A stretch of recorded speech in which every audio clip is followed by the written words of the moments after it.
So ಹೃದಯ ಅಂತಂತಂದರೆ ಒಂದು ಕಂಟಿನ್ಯೂಸ್ಲಿ ವರ್ಕಿಂಗ್ ಇಂಜಿನ್ ಅಂತ ಹೇಳ್ಬೋದು. ನಮ್ಮ ಒಂದು ವೆಹಿಕಲ್ಗೆ ಹೇಗೆ ಇಂಜಿನ್ ಇರುತ್ತೋ ಆ ರೀತಿ ಹುಟ್ಟಿದ ಕ್ಷಣದಿಂದ ಸಾಯೋ ಕ್ಷಣದವರೆಗೆ ಕಂಟಿನ್ಯೂಸ್ಲಿ ವರ್ಕಿಂಗ್ ಆರ್ಗನ್ ಯಾವುದು ಅಂತಂತಂದರೆ ಅದು ಹೃದಯ. ಸೊ ಹೃದಯ ಅಂತಂತಂದರೆ ಈ ರೀತಿ ಇರ್ತದೆ ಅಂದರೆ ಅದು ಮೇನ್ ಕೆಲಸ ಏನಂದರೆ ಆಕ್ಸಿಜನ್ ಮತ್ತು ಬೇರೆ ನ್ಯೂಟ್ರಿಯೆಂಟ್ಸ್ನ ಬೇರೆ ಬೇರೆ ಆರ್ಗನ್ಸ್ಗೆ ಸಪ್ಲೈ ಮಾಡ್ತಕ್ಕಂಥದ್ದು. ಅದು ಕಂಟಿನ್ಯೂಸ್ ಆಗಿ ಪಂಪ್ ಆಗ್ತಾ ಇರುತ್ತೆ. ಸೊ ಅಲ್ಲಿಗೆ ಕೆಟ್ಟ ರಕ್ತ ಬರ್ತದೆ, ಲಂಗ್ಸ್ಗೆ ಹೋಗುತ್ತೆ, ಲಂಗ್ಸಲ್ಲಿ ಫಿಲ್ಟರ್ ಆಗಿ ಒಳ್ಳೆ ರಕ್ತ ಲೆಫ್ಟ್ ಹಾರ್ಟ್ಗೆ ಬರ್ತದೆ, ಅದು ಪಂಪ್ ಮಾಡುತ್ತೆ, ಅಲ್ಲಿಂದ ಬೇರೆ ಆರ್ಗನ್ಸ್ಗೆ ರಕ್ತವನ್ನು ಪಂಪ್ ಮಾಡೋದು, ಪ್ಲಸ್ ತನಗೂ ತಾನೇ ಪಂಪ್ ಮಾಡ್ಕೊಳ್ಳುತ್ತೆ.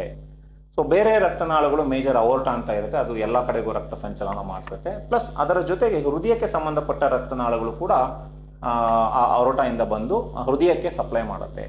ಸೊ ಹೃದಯದ ರಕ್ತನಾಳಗಳು ಬಹಳ ಮುಖ್ಯ. ಅದಕ್ಕೆ ಕಂಟಿನ್ಯೂಸ್ ಆಗಿ ಫ್ಯೂಯಲ್ ಹೋಗ್ತಾ ಇರಬೇಕು, ಅಂದರೆ ಬ್ಲಡ್ ಹರಿತಾ ಇರಬೇಕು, ಆಗಲೇ ಅದು ಕರೆಕ್ಟಾಗಿ ಕೆಲಸ ಮಾಡಲಿಕ್ಕಾಗ್ತದೆ. ಯಾವ ಮೊಮೆಂಟಲ್ಲಿ ಒಂದು ರಕ್ತ ಸಂಚಲನೆ ಬ್ಲಾಕ್ ಆಗ್ತದೆ ಅದನ್ನೇ ನಾವು ಕರೋನರಿ ಆರ್ಟರಿ ಡಿಸೀಸ್ ಅಂತ ಕರಿತೀವಿ. ಅದು ಹಠಾತ್ತನೆ ಬ್ಲಾಕ್ ಆಯಿತು ಅಂತಂದ್ರೆ ಅದನ್ನು ನಾವು ಹೃದಯಾಘಾತ ಅಂತ ಕರಿತೀವಿ. ಆ ಹೃದಯಾಘಾತ ಆದಾಗ ಆ ಭಾಗದ ಹೃದಯಕ್ಕೆ ಸರಿಯಾಗಿ ರಕ್ತ ಸಂಚಲನೆ ಆಗಲ್ಲ, ಆಗ ಅದು ತನ್ನ ಕೆಲಸನ ನಿಲ್ಲಿಸ್ತಾ ಬರ್ತದೆ, ಯಾಕೆಂದರೆ ಅದು ಡ್ಯಾಮೇಜ್ ಆಗ್ತಾ ಹೋಗ್ತದೆ. ಒಂದು ಸಮಯದವರೆಗೆ ಅದು ಟೆಂಪ್ರರಿ ಡ್ಯಾಮೇಜ್ ಇರುತ್ತೆ, ಅದನ್ನು ನಾವು ಕಂಪ್ಲೀಟಾಗಿ ಸಾಲ್ವೇಜ್ ಮಾಡ್ಬೋದು, ಕಂಪ್ಲೀಟಾಗಿ ರಿಪೇರಿ ಮಾಡ್ಬೋದು. ಒಂದು ಸಮಯ ಆದಮೇಲೆ ಅದು ಪರ್ಮನೆಂಟ್ ಡ್ಯಾಮೇಜ್ ಆಗ್ತಾ ಹೋಗುತ್ತೆ, ಆಗ ಹಾರ್ಟು ವೀಕ್ ಆಗ್ತಾ ಹೋಗುತ್ತೆ. ಇದನ್ನು ನಾವು ಸಮಯಕ್ಕೆ ಸರಿಯಾಗಿ ಗುರುತಿಸಿ ಅದಕ್ಕೆ ಚಿಕಿತ್ಸೆಯನ್ನು ಕೊಡೋದು ಬಹಳ ಮುಖ್ಯ. ಸೊ ಸಮಯಕ್ಕೆ ಸರಿಯಾಗಿ ಚಿಕಿತ್ಸೆ ಕೊಡಲಿಕ್ಕೆ 2-3 ಜನದ ರೆಸ್ಪಾನ್ಸಿಬಿಲಿಟಿ ಇರ್ತದೆ. ಮೊದಲನೇದು ಏನಂತಂದರೆ ರೋಗಿಯ ರೆಸ್ಪಾನ್ಸಿಬಿಲಿಟಿ ಏನು, ಅವ್ರಿಗೆ ಆಗ್ತಿರ್ತಕ್ಕಂಥ ಸಮಸ್ಯೆ ಅದು ಹೃದಯದ ಅಲ್ವಾ ಅಂತ ಅವರು ಫಸ್ಟು ಅವ್ರಿಗೆ ಗೊತ್ತಾಗಬೇಕು. ಎರಡನೇದು ಅದು ಗೊತ್ತಾದಾಗ ಹೇಗೆ ಸ್ಪಂದಿಸಬೇಕು ಅನ್ನೋದು ಗೊತ್ತಾಗಬೇಕು. ಅದಾದಮೇಲೆ ಹತ್ತಿರದ ಆಸ್ಪತ್ರೆಗೆ ಹೋಗಬೇಕು, ಮತ್ತು ಅಲ್ಲಿ ಡಾಕ್ಟ್ರು ಒಂದು ವಿಚಾರನ ಮುಟ್ಟಿಸಿದ್ರೆ ಅದಕ್ಕೆ ಹೇಗೆ ಸ್ಪಂದಿಸಬೇಕು, ಚಿಕಿತ್ಸೆ ನಾನು ಯಾವ ರೀತಿ ತಗೋಬೇಕು ಅನ್ನೋದೆಲ್ಲ ಡಿಸಿಷನ್ ತೊಗೊಂಡು ಮುಂದುವರಿಬೇಕು. ಅದಾದಮೇಲೆ ಅವರು ಆಸ್ಪತ್ರೆಯಿಂದ ಏನು ಯಾವ್ಯಾವ ರೀತಿ ಅದು ಚಿಕಿತ್ಸೆ ಕೊಡಬೇಕು ಅದು ಅವರ ಜವಾಬ್ದಾರಿ, ಅದನ್ನು ಮಾಡ್ತಾರೆ. ಸೊ ಹಾಗಾಗಿ ಪ್ರತಿಯೊಬ್ಬರದ್ದು ಏನೋ ಒಂದು ಜವಾಬ್ದಾರಿ ಇರುತ್ತೆ. ಒಂದು ರೋಗಿಯ ಜವಾಬ್ದಾರಿ, ಸಮಾಜದ ಜವಾಬ್ದಾರಿ, ಮತ್ತು ಡಾಕ್ಟರ್ ವೈದ್ಯರು ಮತ್ತು ಆಸ್ಪತ್ರೆಯ ಸಿಬ್ಬಂದಿಯ ಜವಾಬ್ದಾರಿ, ಇಷ್ಟೆಲ್ಲ ಇರ್ತದೆ. ಸೊ ಇದನ್ನೆಲ್ಲರೂ ಕೂಡ ಅವರವ್ರದ್ದು ಇದನ್ನು ಅರ್ಥಕೊಂಡ್ರೆ ಚಿಕಿತ್ಸೆ ಬಹಳ ಸುಲಭ ಆಗ್ತದೆ, ಸರಿಯಾಗ್ತದೆ. ಸೊ ರೋಗಿ ಮತ್ತು ಸಮಾಜದ ಜವಾಬ್ದಾರಿ ಏನು ಅಂತಂತಂದರೆ ಆರೋಗ್ಯದ ಬಗ್ಗೆ ಮತ್ತು ಕಾಯಿಲೆಯ ಬಗ್ಗೆ ಒಂದು ಮಾಹಿತಿ. ಸೊ ಹೇಗೆ ಅಂತಂತಂದರೆ ಹುಟ್ಟಿದ ಮೇಲೆ ರಕ್ತನಾಳಗಳು ಜನರಲಿ ಈ ರೀತಿ ಇರ್ತದೆ, clean, very very clean. So ಎಲ್ಲೂ ಕೂಡ ಒಂದು ಬ್ಲಡ್ ಕ್ಲಾಟ್ಸ್ ಆಗಲಿ ಅಥವಾ ಕೊಲೆಸ್ಟ್ರಾಲ್ ಆಗಲಿ ಕಟ್ಕೊಂಡಿರೋದಿಲ್ಲ. ಆ ಬ್ಲಡ್ ಕ್ಲಾಟ್ಸ್ ಆಗಬಾರ್ದು, ಕೊಲೆಸ್ಟ್ರಾಲ್ ಕಟ್ಕೋಬಾರ್ದು ಅಂತಲೇ ರಕ್ತನಾಳದ ಒಳಗಡೆ ಒಂದು ಪದರ ಇರ್ತದೆ. ಆ ಪದರ ಎಲ್ಲಿ ಡ್ಯಾಮೇಜ್ ಆಗುತ್ತೋ ಅಲ್ಲಿ ಕೊಲೆಸ್ಟ್ರಾಲ್ ಕಟ್ಕೊಳ್ತಾ ಹೋಗುತ್ತೆ. ಕೊಲೆಸ್ಟ್ರಾಲ್ ಒಂದು ಲಿಮಿಟ್ನ ಮೀರಿದ್ರೆ ಅದು ಬರ್ಸ್ಟ್ ಆಗಿ ಹೃದಯಾಘಾತ ಆಗುತ್ತೆ. ಸೊ ಹುಟ್ಟಿದ ಮೇಲೆ ಪ್ರತಿಯೊಬ್ಬರಲ್ಲೂ ಕೂಡ ರಕ್ತನಾಳಗಳಲ್ಲಿ ಕೊಲೆಸ್ಟ್ರಾಲ್ ಕಟ್ಕೊಳ್ತಾ ಹೋಗಬಹುದು. ಹುಟ್ಟಿದ 2ನೇ ವರ್ಷದಿಂದನೇ ಶುರು ಆಗುತ್ತೆ. ಆದರೆ ಒಬ್ಬೊಬ್ಬರಲ್ಲಿ ಒಂದೊಂದು ವೇಗವಾಗಿ ಕಟ್ಕೊಳ್ತಾ ಹೋಗುತ್ತೆ. ಕೆಲವರಲ್ಲಿ ತುಂಬ ಫಾಸ್ಟಾಗಿ ಕಟ್ಕೊಳ್ಳುತ್ತೆ, ಕೆಲವರಿಗೆ ತುಂಬ ಸ್ಲೋ ಆಗಿ ಕಟ್ಕೊಳ್ಳುತ್ತೆ. ಸೊ ಅದು ಯಾವಾಗ ಕಟ್ಕೊಳ್ತಾ ಹೋಗುತ್ತೆ ಈ ರೀತಿ ರಕ್ತನಾಳದ ಒಳಗಡೆ ಉಬ್ಬುತ್ತಾ ಹೋಗುತ್ತೆ. ಸೊ ಯಾವಾಗ ಈ ಥರ ಉಬ್ಬುತ್ತೆ ರಕ್ತ ಸಂಚಲನೆ ಸಾಕಾಗುವಷ್ಟು ಸರಾಗವಾಗಿ ಆಗೋದಿಲ್ಲ. ಅಂಥವರಲ್ಲಿ ನಡೆದಾಗ ಎದೆನೋವು ಕಾಣಿಸ್ಕೊಳ್ತಕ್ಕಂಥದ್ದು, ನಡೆದಾಗ ಆಯಾಸ ಕಾಣಿಸ್ಕೊಳ್ತಕ್ಕಂಥದ್ದು, ಸಹಜವಾಗಿ ಮುಂಚೆ ಮಾಡ್ತಿರ್ತಕ್ಕಂತಹ ಕೆಲಸಗಳನ್ನ ಮಾಡೋಕ್ಕಾಗಲೇ ಇರ್ತಕ್ಕಂಥದ್ದು ಎಲ್ಲ ಕಾಣಿಸ್ಕೊಳ್ತಾ ಹೋಗುತ್ತೆ. ಯಾವುದೋ ಒಂದು ಮೊಮೆಂಟಲ್ಲಿ ಅದು ಈ ಥರ ಬರ್ಸ್ಟ್ ಆಗುತ್ತೆ. ಅದು ರಪ್ಚರ್ ಆದಾಗ ಅದು ಕಂಪ್ಲೀಟ್ ಬ್ಲಾಕ್ ಆಗಿ ಅದು ಆ ಭಾಗಕ್ಕೆ ರಕ್ತ ಸಂಚಲನೆ ಆಗೋದಿಲ್ಲ. ಅದನ್ನು ನಾವು ಹೃದಯಾಘಾತ ಅಂತ ಕರಿತೀವಿ. ಸೊ ಇತ್ತೀಚಿನ ದಿನಗಳಲ್ಲಿ ಯಂಗ್ಸ್ಟರ್ಸ್, ಮುಂಚೆ ಎಲ್ಲ ಏನಿತ್ತು ಅಂತಂತಂದರೆ ಹೃದಯಾಘಾತ ಅನ್ನೋದು ಎಲ್ಡರ್ಲಿ ಪೀಪಲ್, ಓಲ್ಡರ್ ಪೀಪಲಲ್ಲಿ ಕಾಣಿಸ್ಕೊಳ್ತಕ್ಕಂತಹ ಕಾಯಿಲೆ ಅಂತ ಇತ್ತು. ಬಟ್ ಇತ್ತೀಚಿನ ದಿನಗಳಲ್ಲಿ ನೀವು ನೋಡಿದ್ರೆ ಓವರ್ ಆಲ್ ಪರ್ಸೆಂಟೇಜ್ ಅಂತ ನೋಡಿದ್ರೆ ಪ್ರತಿ ವರ್ಷ 2000 ಇಸ್ವಿಯಿಂದ ಯಂಗ್ಸ್ಟರ್ಸಲ್ಲಿ ಹಾರ್ಟ್ ಅಟ್ಯಾಕ್ ಇನ್ ಯಂಗ್ 40 ವರ್ಷಕ್ಕಿಂತ ಕಮ್ಮಿ ಪಟ್ಟರಲ್ಲಿ ಹೃದಯಾಘಾತ ಆಗ್ತಕ್ಕಂಥದ್ದು ಪ್ರತಿ ವರ್ಷ 2% ಇನ್ಕ್ರೀಸ್ ಆಗ್ತಾ ಹೋಗ್ತಾ ಇದೆ. ಈಗಿನ ಪ್ರೆಸೆಂಟ್ ಸಿಚುವೇಶನಲ್ಲಿ ನಿಯರ್ಲಿ ಅಬೌಟ್ 30-40% ಹೃದಯಾಘಾತಗಳು ಏನಾಗ್ತಾ ಇದೆ ಅದು ಯಂಗ್ ಪರ್ಸನ್ಸಲ್ಲಿ ಆಗ್ತಾ ಇದೆ. ಸೊ ಅದನ್ನು ನಾವು ಬಹಳಷ್ಟು ನೆಗ್ಲಿಜೆನ್ಸ್ ಆಗ್ತಾ ಇದೆ. ಓವರ್ ಆಲ್ ನಾವು ತಗೊಂಡಾಗ ಎಲ್ಡರ್ಲಿ ಪೀಪಲ್ ಅದನ್ನು, ಅಂದರೆ ವಯಸ್ಸಾದವರು ಹೃದಯಾಘಾತನ ತಡ್ಕೊಳ್ಳೋಕ್ಕೂ ಯಂಗ್ಸ್ಟರ್ಸ್ ಹೃದಯಾಘಾತನ ತಡ್ಕೊಳ್ಳೋಕ್ಕೂ ಬಹಳಷ್ಟು ವ್ಯತ್ಯಾಸ ಇದೆ. ಯಂಗ್ಸ್ಟರ್ಸ್ ಹೃದಯಾಘಾತವನ್ನು ತಡ್ಕೊಳ್ತಕ್ಕಂತಹ ಶಕ್ತಿ ಕಮ್ಮಿ ಇರ್ತದೆ, ಯಾಕೆಂದರೆ ಹಾರ್ಟ್ ಪ್ರಿಪೇರ್ಡ್ ಇರೋದಿಲ್ಲ. ಸೊ ಹೃದಯಾಘಾತ ಆದಾಗ ಸಡನ್ ಕಾಂಪ್ಲಿಕೇಶನ್ಸ್ ಆಗ್ತಕ್ಕಂಥದ್ದು, ಸಡನ್ ಡೆತ್ ಆಗ್ತಕ್ಕಂಥದ್ದು, ಕಾರ್ಡಿಯಕ್ ಅರೆಸ್ಟ್ ಆಗ್ತಕ್ಕಂತಹ ಚಾನ್ಸಸ್ ತುಂಬಾ ಹೆಚ್ಚಿಗೆ ಯಂಗ್ಸ್ಟರ್ಸ್ ಅಲ್ಲಿ ಇರ್ತದೆ. ಆದ್ದರಿಂದ ಪ್ರತಿಯೊಬ್ಬರೂ ಸಹಿತ ಸಮಸ್ಯೆ ಇರಲಿ ಇಲ್ದಲೇ ಇರಲಿ ಒಂದು ರೆಗ್ಯುಲರ್ ಮೆಡಿಕಲ್ ಚೆಕ್ನ ಮಾಡಿಕೊಂಡು, ಟ್ರೆಡ್ಮಿಲ್ ಟೆಸ್ಟ್ ಮತ್ತು ಎಕೋನ ಮಾಡಿಕೊಂಡು ಹೃದಯಕ್ಕೆ ಸಂಬಂಧಪಟ್ಟ ಕಾಯಿಲೆಗಳು ಇದೆಯಾ ಇಲ್ವಾ ಅಂತ ಚೆಕ್ ಮಾಡ್ಕೊಳ್ಳೋದು ಭಾಳಷ್ಟು ಒಳ್ಳೆಯದು.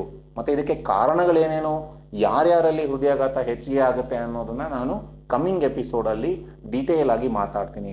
ಈಗ ಸದ್ಯಕ್ಕೆ ನಾನು ಹೃದಯಾಘಾತದ ಬಗ್ಗೆ ನಿಮಗೆ ಎಕ್ಸ್ಪ್ಲೈನ್ ಮಾಡಿದೆ. ಅದರ ಜೊತೆಗೆ ನಾವು ಯಾಕೆ ಇಮಿಡಿಯೇಟ್ ಆಗಿ ಚಿಕಿತ್ಸೆ ತಗೋಬೇಕು ಅನ್ನೋದ್ರ ಬಗ್ಗೆ ಕೂಡ ನಿಮಗೆ ಹೇಳಿದೆ. ಯಾಕೆಂದರೆ ಸಮಯಕ್ಕೆ ಸರಿಯಾಗಿ ಚಿಕಿತ್ಸೆ ಆಗಲಿಲ್ಲ ಅಂತಂತಂದರೆ ಲೈಫ್ ರಿಸ್ಕ್ ಇರ್ತದೆ, ಮತ್ತು ಹಾರ್ಟ್ ವೀಕ್ ಆಗ್ತಾ ಹೋಗ್ತದೆ. ಪರ್ಮನೆಂಟ್ ಡ್ಯಾಮೇಜ್ ಆದರೆ he will be a permanent heart patient. So ಹೃದಯಾಘಾತ ಆದ ಮೊದಲನೇ 1 ಗಂಟೆಯಲ್ಲಿ ನಾವು ಚಿಕಿತ್ಸೆಯನ್ನು ಕೊಟ್ಟರೆ ಅದನ್ನು ನಾವು ಗೋಲ್ಡನ್ ಅವರ್ ಅಂತ ಕರಿತೀವಿ. ರೋಗಿ ಕಂಪ್ಲೀಟ್ ರಿಕವರಿ ಆಗೋಗ್ತಾರೆ, ಹಾರ್ಟ್ ಕಂಪ್ಲೀಟ್ ಸ್ಯಾಲ್ವೇಜ್ ಆಗೋಗ್ತದೆ. ಅದು ಮಾಡಲಿಲ್ಲ ಅಂತಂತಂದರೆ ಪ್ರತಿ ನಿಮಿಷಕ್ಕೂ ಕೂಡ ಇಷ್ಟು ಪರ್ಸೆಂಟೇಜಲ್ಲಿ ಹಾರ್ಟು ವೀಕ್ ಆಗ್ತಾ ಹೋಗುತ್ತೆ. ಅದರಿಂದ ಭಾಳ ತುರ್ತು ಚಿಕಿತ್ಸೆಯನ್ನು ನಾವು ಕೊಡಬೇಕು. ಅದನ್ನು ಕೊಟ್ಟರೆ ರೋಗಿ ಕಂಪ್ಲೀಟ್ ಗುಣಮುಖನಾಗಿ ಎಲ್ಲ ಥರದ ಒಂದು ಕೆಲಸವನ್ನು ಮಾಡಿಕೊಂಡು ನಾರ್ಮಲ್ ಜೀವನವನ್ನು ಅವರು ಮಾಡಬಹುದು. ಈಗ ರೋಗಿಯ ಜವಾಬ್ದಾರಿ ನಾನು ಹೇಳಿದೆ ಅವಾಗಲೇ, ಸಿಂಪ್ಟಮ್ಸ್ ಬರುತ್ತೆ, ಅದನ್ನು ಹೇಗೆ ಸಿಂಪ್ಟಮ್ಸ್ ಅದರದ ಇಲ್ಲದ ಹೇಗೆ ಡಿಸೈಡ್ ಮಾಡೋದು ಅನ್ನೋದು ಒಂದು ಇಂಪಾರ್ಟೆಂಟ್ ವಿಚಾರ ಆಗ್ತದೆ. ಏನಂತಂದರೆ ಹೃದಯಾಘಾತಕ್ಕೆ ಬರ್ತಕ್ಕಂತಹ ಸಿಂಪ್ಟಮ್ಸು ಜನರಲಿ ಸಡನ್ ಆಗಿರ್ತದೆ, ಅಂದರೆ ಹಠಾತ್ತನೆ ಬರುತ್ತೆ. ರೋಗಿ ನಾರ್ಮಲ್ ಆಗಿರ್ತಾರೆ, ಒಂದು ಮೊಮೆಂಟಲ್ಲಿ ಆಕ್ಸಿಡೆಂಟ್ ಆದ ಹಾಗೆ ಎಲ್ಲ ಚೆನ್ನಾಗಿರ್ತಾರೆ, ಏನೂ ತೊಂದರೆ ಇಲ್ಲ. ಒಂದು ಮೊಮೆಂಟಲ್ಲಿ there can be a problem ಅಂದರೆ ಏನು, 90% ಜನರಲ್ಲಿ ಎದೆ ನೋವು ಕಾಣಿಸ್ಕೊಳ್ತಕ್ಕಂಥದ್ದು ಸಿಂಪ್ಟಮ್ ಇರ್ತದೆ. ಎದೆ ಮಧ್ಯಭಾಗದಲ್ಲಿ ನೋವು ಇರಬಹುದು, ಅಥವಾ ಕೆಲವರಿಗೆ ಎಡಗಡೆ ಭಾಗ, ಕೆಲವರಿಗೆ ಬಲಗಡೆ ಭಾಗ, main severe form of chest pain ಬರುತ್ತೆ ಅವ್ರಿಗೆ. ಅದರ ಜೊತೆಗೆ ಅಸೋಸಿಯೇಟೆಡ್ ಸಿಂಪ್ಟಮ್ಸ್ ಇರ್ತದೆ, ಮತ್ತು ರೇಡಿಯೇಷನ್ ಇರ್ತದೆ. ಅಂದರೆ ರೇಡಿಯೇಷನ್ನು ಲೆಫ್ಟ್ ಶೋಲ್ಡರ್ಗೆ ಅದು ಸೆಳೆತ ಹೋಗ್ಬೋದು, ಬಲಗಡೆ ಶೋಲ್ಡರ್ಗೆ ಸೆಳೆತ ಹೋಗ್ಬೋದು, ಬೆನ್ನಿಗೆ ಹೋಗ್ಬೋದು, ಕತ್ತಿಗೆ ಹೋಗ್ಬೋದು, ಜಾಗೆ ಹೋಗ್ಬೋದು, ಹೊಕ್ಕಳತ್ರ ಹೋಗ್ಬೋದು. ಈ ಥರದ್ದೆಲ್ಲ ಸೆಳೆತ ಬರುತ್ತೆ. ಅದರ ಜೊತೆಗೆ ಉಸಿರಾಟದ ಸಮಸ್ಯೆ ಕಾಣಿಸ್ಕೋಬಹುದು, ಬೆವರು ಬರ್ತದೆ, ನಿಶಕ್ತಿ ಆಗ್ತದೆ, ಕೆಲವರು ಅನ್ಕಾನ್ಷಿಯಸ್ ಆಗಿ ಬೀಳ್ತಾರೆ. ಅದರ ಜೊತೆಗೆ vomiting sensation, nausea sensation, vomiting ಆದಂತಹ ಸೆನ್ಸೇಷನು, ಕೆಲವರಿಗೆ ಲೂಸ್ ಮೋಷನ್ ಆಗ್ತದೆ. ಈ ಥರ ಎಲ್ಲ ಬೇರೆ ಬೇರೆ ಸಿಂಪ್ಟಮ್ಸು ಹಠಾತ್ತನೆ ಬರ್ತದೆ. ಇದು 90% ಆಫ್ ದ ಜನರಲ್ಲಿ ಈ ಥರ ಕಾಣ್ತದೆ. ಈ ಥರ ಆದಾಗ ಬಹಳ ಸುಲಭ, ಜನರಿಗೆ ಗೊತ್ತಾಗ್ತದೆ, ಇಮಿಡಿಯೇಟ್ ಆಗಿ they will rush to the hospital.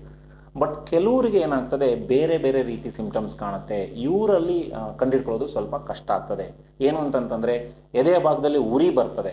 ಉರಿ ಬಂದರೆ ಬಹಳಷ್ಟು ಜನ ಏನು ಅನ್ಕೊಳ್ತಾರೆ, ಇದು ಗ್ಯಾಸ್ಟ್ರಿಕ್ ಇರಬಹುದು, ಅಥವಾ ಅಜೀರ್ಣದ ಸಮಸ್ಯೆ ಇರಬಹುದು, ನೆನ್ನೆಲ್ಲ ಹೊರಗಡೆ ಊಟ ಮಾಡಿದೆ, ಪಾನಿಪುರಿ ತಿಂದಿದೆ, ಅಥವಾ ಸಮಥಿಂಗ್ ಲೈಕ್ ದಟ್, ಏನೋ ಒಂದು ಕಾರಣ ಕೊಟ್ಕೊಂಡು ಗ್ಯಾಸ್ಟ್ರಿಕ್ ಇರಬಹುದು ಅಂತೇಳಿ ನೆಗ್ಲೆಕ್ಟ್ ಮಾಡಿ ಗ್ಯಾಸ್ಟ್ರಿಕ್ ಮೆಡಿಸಿನ್ ತೊಗೊಳ್ತಾರೆ. ಈ ಥರ ಎಲ್ಲ ಆದಾಗ ಏನಾಗುತ್ತೆ, ಸಮಯಕ್ಕೆ ಸರಿಯಾಗಿ ಅವ್ರು ಆಸ್ಪತ್ರೆ ತಲುಪೋದಿಲ್ಲ. ಯಾವಾಗಲೂ ಒಂದು ಮಿಡ್ನೈಟಲ್ಲಿ ಕಾಂಪ್ಲಿಕೇಶನ್ ಆಗೋದು, ಅಥವಾ ಬೇರೆ ಬೇರೆ ಕಡೆ ಟೈಮ್ ವೇಸ್ಟ್ ಆಗ್ತಕ್ಕಂಥದ್ದು, ಡಿಲೇಡ್ ಪ್ರೆಸೆಂಟೇಷನ್ನು, ಈ ಥರ ಎಲ್ಲ ಆಗೋ ಸಾಧ್ಯತೆಗಳಿರುತ್ತೆ. ಸೊ ಇಫ್ ಯು ಫೀಲ್ ಎದೆ ಭಾಗದಲ್ಲಿ ಯಾವುದೇ ರೀತಿಯಾದಂತಹ ಸಿಂಪ್ಟಮ್ ಬರ್ತಾ ಇದೆ which is not usual, regular ಆಗಿ ಇದು ಬರ್ತಾ ಇಲ್ಲ, ಬಟ್ ಯಾವುದೋ ಬೇರೆ ರೀತಿ ಬರ್ತಾ ಇದೆ, ಸ್ವಲ್ಪ ಯಾಕೋ ಹುಳಿ ಸೆನ್ಸೇಷನ್ ತೇಗ್ ಬರ್ತಾ ಇದೆ, ಮತ್ತು ಅಜೀರ್ಣದ ಸೆನ್ಸೇಷನ್ ಬರ್ತಾ ಇದೆ, ಗ್ಯಾಸ್ಟ್ರಿಕ್ ಫೀಲಿಂಗ್ ಬರ್ತಾ ಇದೆ ಅಂದಾಗ ನೆಗ್ಲೆಕ್ಟ್ ಮಾಡ್ಲಿಕ್ಕೆ ಹೋಗಬೇಡಿ. ಹತ್ತಿರದ ಆಸ್ಪತ್ರೆಗೆ ಹೋಗಿ ಒಂದು ಸಿಂಪಲ್ ECG ಟೆಸ್ಟ್ ಅಂತ ಬರುತ್ತೆ, ಅದನ್ನು ಮಾಡಿಕೊಂಡ್ರೆ ಮೋಸ್ಟ್ ಆಫ್ ದ ಟೈಮ್ಸ್ ನಮಗೆ ಹೃದಯಾಘಾತದ ಸಿಂಪ್ಟಮ್ ಗೊತ್ತಾಗ್ತದೆ. ಸೊ ಒಂದು ಸಲ ಹೃದಯಾಘಾತದ ಸಿಂಪ್ಟಮ್ ನಮಗೆ ಗೊತ್ತಾಯಿತು ಅಂತಂತಂದರೆ ಅದಕ್ಕೆ ಚಿಕಿತ್ಸೆ ಎಲ್ಲಿ ಸಿಗುತ್ತೆ ಅನ್ನೋ ಮಾಹಿತಿ ಪ್ರತಿಯೊಬ್ಬರಿಗೂ ಕೂಡ ಮುಂಚಿತವಾಗಿಯೇ ಇರಬೇಕು. ಯಾಕೆ ಅಂತಂತಂದರೆ nobody is immune to heart attack and diseases. ಯಾರಿಗೂ ಕೂಡ ಹೃದಯಾಘಾತ ಆಗದೇ ಇಲ್ಲ, ಆಗಲೇಬಾರ್ದು, ಸ್ಟ್ರೋಕ್ ಆಗಲೇಬಾರ್ದು ಅಂತ ಇಲ್ಲ. ಯಾರಿಗೆ ಯಾವಾಗ ಬೇಕಾದರೂ ನಮಗೆ ತೊಂದರೆಗಳಾಗಬಹುದು. We should be prepared. So ಆ ಪ್ರಿಪೇರ್ಡ್ನೆಸ್ಸು ಪ್ರತಿಯೊಬ್ಬರಲ್ಲೂ ಇರಬೇಕು. ಪ್ರಿಪೇರ್ಡ್ನೆಸ್ಗೆ ಏನೇನು ಮಾಡ್ಕೋಬೇಕಂದ್ರೆ, ಮೊದಲನೇದು ನಾನು ಮಾಹಿತಿಯನ್ನು ಕೊಡ್ತಿದ್ದೀನಿ, ದಯವಿಟ್ಟು ಎಲ್ಲರೂ ತಗೊಳ್ಳಿ. ಎರಡನೇದು ಅವರವರ ಜವಾಬ್ದಾರಿಗಳನ್ನ ನೀವು ಅರ್ಥಕೊಳ್ಳಿ. ಮೂರನೇದು, ನಮಗೆ ಸಮಸ್ಯೆ ಆದರೆ ನಾವು ಯಾವ ಆಸ್ಪತ್ರೆಗೆ ಹೋಗಬೇಕು ಅನ್ನೋದನ್ನ ಮುಂಚೆನೇ ನಾವು ಪ್ಲ್ಯಾನ್ ಮಾಡಿ ರೆಡಿ ಇಟ್ಕೋಬೇಕು. ಅದು ವೆರಿ ಇಂಪಾರ್ಟೆಂಟ್. ಸೊ ಈ ಆಸ್ಪತ್ರೆಯಲ್ಲಿ ನಮಗೆ ಚಿಕಿತ್ಸೆ ಕಂಪ್ಲೀಟ್ ಆಗಿ ಸಿಗುತ್ತೆ, ಸೊ ನಾವು ಅಲ್ಲಿಗೆ ಹೋದರೆ ನಿಶ್ಚಿಂತೆಯಾಗಿ ಚಿಕಿತ್ಸೆ ಆಗುತ್ತೆ ಅನ್ನೋ ನಮ್ಗೆ ಮುಂಚೆನೇ ಗೊತ್ತಿದ್ರೆ, ಆ ಪ್ರಿಪೇರ್ಡ್ನೆಸ್ ಇದ್ದರೆ ನಾವು ಇಮಿಡಿಯೇಟ್ ಆಗಿ ಅಲ್ಲಿಗೆ ರಶ್ ಮಾಡ್ಬೋದು. ಲಾಸ್ಟ್ ಮೊಮೆಂಟಲ್ಲಿ ಆ ಕನ್ಫ್ಯೂಷನ್ಸಿಂದ ಡಿಲೇ ಆಗೋ ಸಾಧ್ಯತೆ ಬಹಳಷ್ಟು ಜನಕ್ಕೆ ಆಗ್ತಾ ಇರುತ್ತೆ. ಆ್ಯಂಬುಲೆನ್ಸ್ ನಂಬರ್ ನೀವು ಇಟ್ಕೊಂಡಿರಿ, ಆಸ್ಪತ್ರೆ ನಂಬರ್ನ ನೀವು ಇಟ್ಕೊಂಡಿರಿ, ಒಬ್ರು ಡಾಕ್ಟರ್ನ ಆಲ್ವೇಸ್ ಕಾಂಟ್ಯಾಕ್ಟ್ ಅಲ್ಲಿ ಇಟ್ಕೊಂಡಿರಿ. ಸೊ ಇದೆಲ್ಲ ಮಾಡ್ಕೊಂಡಿದ್ರೆ ಅನುಕೂಲ. ಆಮೇಲೆ ಫೈನಾನ್ಷಿಯಲ್ ಅವೇರ್ನೆಸ್ ಕೂಡ ಬಹಳ ಮುಖ್ಯ. ಹಣಕಾಸಿಂದು ಕೂಡ ಜವಾಬ್ದಾರಿ ತಮ್ಮದೇ ಆಗ್ತದೆ. So that preparedness and readiness is very important. So ಅದಕ್ಕೂ ಕೂಡ ಸೆಪರೇಟ್ ಒಂದು ಬಜೆಟ್ ಅಂತ ಮಾಡಿಕೊಂಡು ರೆಡಿ ಇಟ್ಕೊಳ್ಳಿ. Because everybody is at risk. ನಮ್ಮ ದೇಶದಲ್ಲಿ 60-70% ಜನರು ಹೃದಯಾಘಾತದ ರಿಸ್ಕ್ ಅಲ್ಲಿದ್ದಾರೆ. ಅಂತಂತಂದ್ರೆ 10ರಲ್ಲಿ 6-7 ಜನ general population they are at high risk for a heart attack. So that is huge percentage. ಇನ್ನೊಂದೇನಂದ್ರೆ ಸೌತ್ ಈಸ್ಟ್ ಏಷ್ಯನ್ಸ್ ಮತ್ತೆ ನಾವು ಭಾರತೀಯರು ಏನಿದ್ದೀವಿ, ನಮ್ಮ ದೇಶದಲ್ಲಿ ಬೇರೆ ವೆಸ್ಟರ್ನರ್ಸ್ ಅಥವಾ ಬೇರೆ ಕಂಟ್ರೀಸ್ಗೆ ಕಂಪೇರ್ ಮಾಡಿದ್ರೆ 1 ಡೆಕೆಡ್ ಅಂದ್ರೆ 10-12 ವರ್ಷ ಮುಂಚಿತವಾಗೇನೆ ಸಕ್ಕರೆ ಕಾಯಿಲೆ ಬರ್ತದೆ, ಮುಂಚಿತವಾಗೇನೆ ಕೊಲೆಸ್ಟ್ರಾಲ್ ಹೆಚ್ಚಿಗೆ ಆಗ್ತದೆ, ಮುಂಚಿತವಾಗೇನೆ ಹೃದಯಾಘಾತ ಮತ್ತೆ ಸ್ಟ್ರೋಕ್ ಆಗ್ತಕ್ಕಂತಹ ಚಾನ್ಸಸ್ ಇದೆ. ವಿ ಆರ್ ಪರ್ ಸೆ at high risk for all these problems. So ಹಾಗಾಗಿ ಪ್ರತಿಯೊಬ್ಬರು ಕೂಡ ಇದಕ್ಕೆ ಜವಾಬ್ದಾರಿಯನ್ನು ತಗೊಂಡು ಮುಂದುವರಿಬೇಕಾಗುತ್ತೆ. ಸೊ ನೆಕ್ಸ್ಟು ಇದಕ್ಕೆ ಚಿಕಿತ್ಸೆ ಅಂತ ಬಂತಂತಂದ್ರೆ ಏನ್ ಮಾಡಬೇಕು, ಹೃದಯಾಘಾತ ಆಗಿದೆ ಅನ್ನೋ ಸೂಚನೆಗಳು ಬಂದಿದೆ. ಸೊ ಈಗ ಏನ್ ಮಾಡಬೇಕು ಅಂತ ಗೊತ್ತಾಗ್ತಿಲ್ಲ. ಸೊ ಮೋಸ್ಟ್ ಇಂಪಾರ್ಟೆಂಟ್, ನಿಮ್ಮ ಹತ್ತಿರದ ಪರ್ಸನ್ಗೆ ನೀವು ಕಾಂಟ್ಯಾಕ್ಟ್ ಮಾಡಬೇಕಾಗತ್ತೆ. ಕ್ಲೋಸೆಸ್ಟ್ ಪರ್ಸನ್ ಆಸ್ಪತ್ರೆಗೆ ಕಾಂಟ್ಯಾಕ್ಟ್ ಮಾಡಬೇಕು ಅಥವಾ ಆಂಬ್ಯುಲೆನ್ಸ್ಗೆ ಕಾಂಟ್ಯಾಕ್ಟ್ ಮಾಡಬೇಕು ಅಥವಾ ಬೈ ಸ್ಟ್ಯಾಂಡರ್ಸ್ ಹೆಲ್ಪ್ನ ತಗೊಂಡು ಇಮ್ಮಿಡಿಯೇಟ್ಲಿ ನಿಯರ್ ಬೈ ಆಸ್ಪತ್ರೆಗೆ ತಲುಪೋದು ನಿಮ್ಮ first response. That's very important. ಒಂದ್ಸಲ ಅಲ್ಲಿಗೆ ಹೋದ್ಮೇಲೆ ಅವರ ಡಾಕ್ಟರ್ಸ್ ಏನು ಹೇಳ್ತಾರೆ ಅದನ್ನ ಅರ್ಥ ಮಾಡಿಕೊಂಡು ಅದಕ್ಕೆ ಸ್ಪಂದಿಸಿ ಆ ಚಿಕಿತ್ಸೆನ ಮುಂದುವರಿಸಬೇಕು. ಸೊ ಹೃದಯಾಘಾತ ಆದಾಗ ನಾವು ಏನು ಮಾಡ್ತೀವಿ ಚಿಕಿತ್ಸೆ ಆಸ್ಪತ್ರೆಗಳಲ್ಲಿ ಅಂತಂತಂದ್ರೆ, ಮೊದಲನೇದು ರೋಗಿ ಎಷ್ಟು ಸ್ಟೇಬಲ್ ಆಗಿದ್ದಾರೆ ಅನ್ನೋದನ್ನ ಅಸೆಸ್ ಮಾಡಿಕೊಂಡು ಅವರ ಹಾರ್ಟ್ ರೇಟ್, ಬ್ಲಡ್ ಪ್ರೆಷರ್ ಮತ್ತೆ ಬೇರೆ ಬೇರೆ ಕಾನ್ಷಿಯಸ್ ಲೆವೆಲ್ ಈ ಥರದ್ದೆಲ್ಲ ನೋಡಿಕೊಂಡು ಅದರಲ್ಲಿ ಏನಾದರೂ ವ್ಯತ್ಯಾಸಗಳಿದ್ರೆ ಫಸ್ಟ್ ಅದಕ್ಕೆ ಚಿಕಿತ್ಸೆ ಕೊಟ್ಟು, ಅದಾದ ಮೇಲೆ ಅವರಿಗೆ ಒಂದು ಇಮಿಡಿಯೇಟ್ ಆಗಿ ವಿತಿನ್ ಅಬೌಟ್ 5-10 ಮಿನಿಟ್ಸಲ್ಲಿ ನಾವು ECGನ ಮಾಡಿ ECGಯಲ್ಲಿ ಹೃದಯಾಘಾತ ಇದೆ ಇಲ್ಲ ಅನ್ನೋದು ಗೊತ್ತಾದರೆ ನಂತರ ಅದಕ್ಕೆ ಚಿಕಿತ್ಸೆನ ಶುರು ಮಾಡ್ತೀವಿ. ECGಯಲ್ಲಿ ಗೊತ್ತಾಗಲಿಲ್ಲ ಅಂದರೆ ಎಕೋ ಸ್ಕ್ಯಾನಿಂಗ್ ಅಂತ ಒಂದಿದೆ, ಬ್ಲಡ್ ಟೆಸ್ಟ್ ಇದೆ, ಮತ್ತೆ ಬೇರೆ ಬೇರೆ ಅಸೆಸ್ಮೆಂಟ್ ಫ್ಯಾಕ್ಟರ್ಸ್ ಎಲ್ಲ ಇರ್ತದೆ, ಅದೆಲ್ಲ ಹೃದ್ರೋಗ ತಜ್ಞರು ಮಾಡ್ತಾರೆ.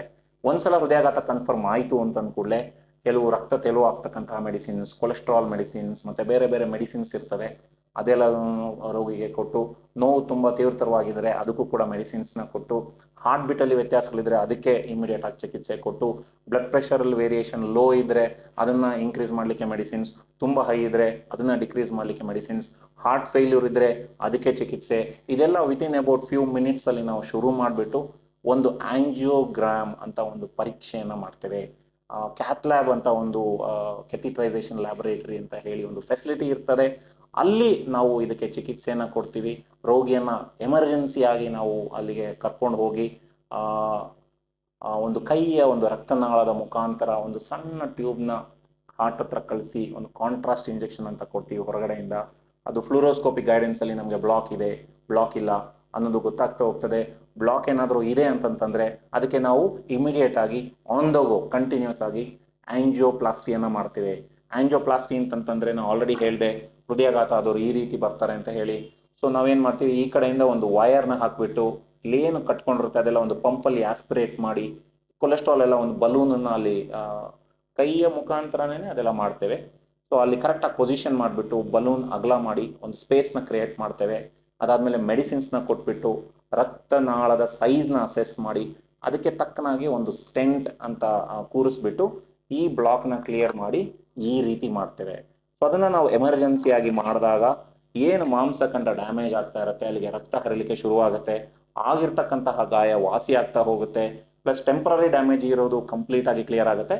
ಪರ್ಮನೆಂಟ್ ಡ್ಯಾಮೇಜ್ ಆಗಿರ್ತಕ್ಕಂಥದ್ದು ಅದು ಏನು ಗಾಯ ಇರ್ತದೆ ಅದು ವಾಸಿ ಆಗ್ತಾ ಹೋಗುತ್ತೆ, ರೋಗಿ ಚೇತರಿಸ್ಕೊಳ್ತಾರೆ. ಬಟ್ ಎಲ್ಲದಕ್ಕಿಂತ ಮುಖ್ಯವಾಗಿ ಲೈಫ್ ಸೇವ್ ಆಗ್ತದೆ. ಸೊ ಇದೆಲ್ಲದನ್ನು ಕೂಡ ನಾವು ವಿತಿನ್ ಅಬೌಟ್ 20 ಮಿನಿಟ್ಸ್ 30 ಮಿನಿಟ್ಸ್, ಕೆಲವರಿಗೆ 10-15 ಮಿನಿಟ್ಸಲ್ಲೂ ಕೂಡ ಮಾಡಿರ್ತಕ್ಕಂಥ ನಿದರ್ಶನಗಳು ನಮ್ಮ ಆಸ್ಪತ್ರೆಯಲ್ಲಿ ಇದೆ.